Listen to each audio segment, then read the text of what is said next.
My mother-in-law casually broke the news to me, leaving me stunned. We're going to be living together now. We remodeled the house into a duplex for convenience. Oh, and since the property is in your name, Emma, could you cover the $80,000 remodeling bill? Both my mother-in-law and husband laughed as if they'd won something. Seeing this, I felt determined to confront them with the truth, a truth even my husband didn't know, along with some solid evidence. I'm Emma Davis, 26 years old. I live in a peaceful, nature-filled area a bit away from downtown. I work an office job and enjoy drawing illustrations as a hobby. Recently, I've been uploading my drawings on social media and love reading the comments I get every day. My husband, who is 3 years older than me, and I are living happily in an old farmhouse that we bought after getting married, but since our wedding, there's been a monthly visitor to our home who always gives me a headache. Bang, bang. Emma, I'm here, open up quickly. My mother-in-law's voice rang out as she knocked persistently on the sliding front door. Sighing, I rushed to the door. Coming, mother-in-law. I tried to smile as I opened it. She stood there, holding a large bag, looking annoyed. There are so many bugs here. Is George, my husband, still at work? Poor thing, working even on a Saturday. I brought some of his favorite food. While dealing with her constant chatter, I kept a fake smile on my face. My mother-in-law is always around, trying to take care of her only child, my husband, even though we're married now. She even instructs me on how to do housework. Last time, she rearranged everything in the fridge, and I had to waste time hunting down the ingredients to make breakfast the next morning. Before we got married, my husband had told me, if my parents ever need help, we'll live together. I want you to be prepared for that. I had mentally accepted this, but the thought of living with my mother-in-law every day filled me with dread. 2 years into our marriage. One day, my husband told me that his father had fallen down the stairs and broken his leg. We'll need to help them now. Let's live together, just like we talked about before we got married. I felt worried for my father-in-law, so I agreed to the plan without hesitation, but deep down, I was anxious that moving in together would mean I'd lose time for my beloved drawing hobby. I asked my husband if I could continue drawing, but all he said was, I want you to prioritize the house before leaving for work. Alone in my room, I felt like I had half given up, feeling sad about my selfish husband. As I looked back at all the illustrations I had drawn, I began to process my feelings. I had just made up my mind to live with my in-laws when something unexpected happened. One day at work, I suddenly felt numbness in my hands and feet, followed by intense dizziness. I collapsed. Luckily, a coworker quickly called an ambulance, and I was rushed to the hospital. It turned out I had suffered a stroke at a young age.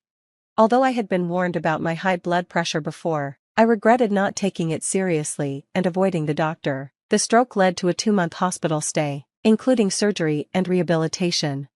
During this time, I noticed my husband showed very little concern for me. After the diagnosis, I called him with trembling hands, but all he said was, I see, so living together will be postponed, huh? I was shocked that he seemed more concerned about the plans to live with his parents than about my health. Since my father-in-law was still in the hospital with a broken leg, there was no immediate need to worry about caregiving. This was a small relief, allowing me to focus on my recovery. We also didn't have children, so I didn't have to worry about them either. Still, the thought of my mother-in-law's frequent comments, I want to see my grandchild soon, popped into my mind. Trying to shake off the thought, I reached for my sketchbook.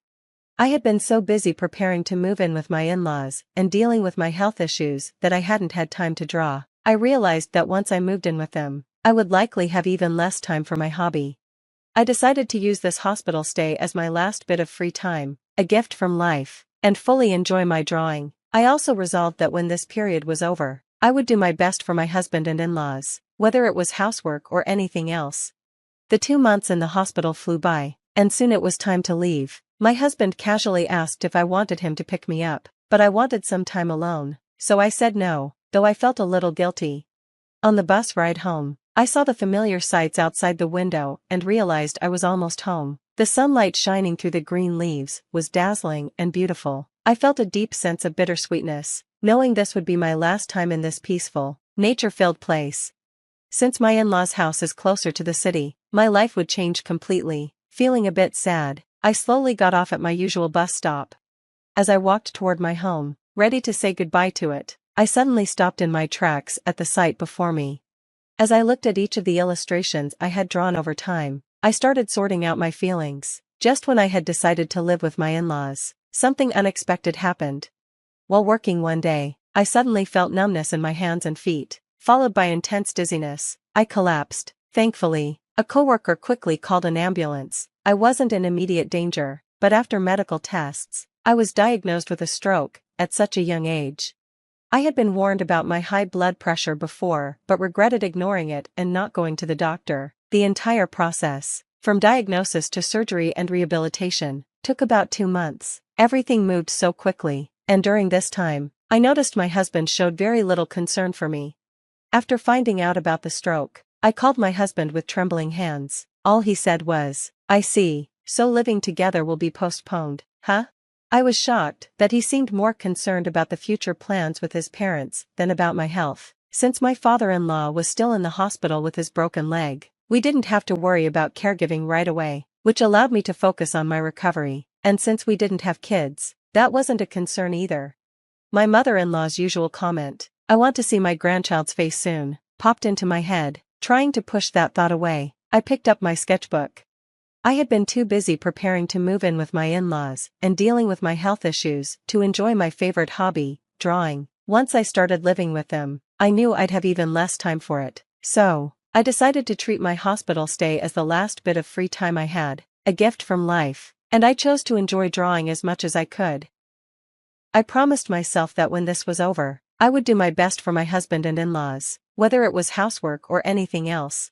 The 2-month hospital stay flew by, and soon it was time to leave. My husband casually asked if I wanted him to pick me up, but I wanted some time to myself, so I said no, feeling a bit guilty. On the bus ride home, I watched the familiar scenery outside the window and realized I was almost home. The sunlight shining on the green leaves was bright and beautiful, filling me with a bittersweet feeling. I thought to myself, this is goodbye to this peaceful, natural place. Since my in-laws' house is near the city, my life would change drastically. Feeling a little sad, I slowly got off the bus at my usual stop. As I walked toward the home I was soon going to leave behind, I suddenly stopped in my tracks at the sight in front of me. The phrase, "just remodeled it into a duplex," kept replaying in my mind. My mother-in-law had always interfered in our lives, but I never expected her to remodel the house without my permission. Weren't we supposed to move into my in-laws' house near the city? Every time my mother-in-law visited our old house, she complained about the bugs and the walk from the station. So why remodel this place? A lot of things had clearly changed. Then, with the TV off, my mother-in-law whispered to me with a grin, "The remodeling cost a bit. I believe the house title is under your name. Michelle, could you handle the payment?" Her voice had no trace of apology. "It's $80,000, she added with a deeper smile. Those words hit me like a punch. I was stunned, my legs trembling, and I couldn't even reply. As I stared at her in disbelief, my husband quietly entered the room. I rushed to him, hoping he'd take my side. I told him what my mother-in-law had said, clinging to a desperate hope for his reaction. But all he said was, "That sounds about right. Take care of it, will you?" That cold response confirmed what I already knew about him. When I had collapsed from a stroke, he was more concerned about living arrangements than my health. He always obeyed his mother, no matter what. If she said green meant stop, he would stop. If she said red meant go, he would go. My frustration and resentment towards him grew stronger. I was done with this family. I looked at him and said, "George, I'm going to divorce you. And Cecilia," I turned to my mother-in-law, "you can handle the renovation costs on your own." I turned to leave the room, but they weren't going to let me go so easily. "I've lost interest in you anyway, so it's no big deal, but remember, the house is in your name, Emma, so you have to pay," my husband said. "Yes, feel free to leave, but make sure you settle your debts first," my mother-in-law added smugly. I couldn't believe how selfish they were being. I sighed, refusing to turn around, knowing they were probably grinning in victory. Standing tall, I replied, "You keep saying the house is in my name, George, but did you forget? I transferred the ownership to you." Their laughter stopped abruptly, and I could feel their panic growing. My husband tried to deny it, saying, "I don't remember asking that, and there's no proof."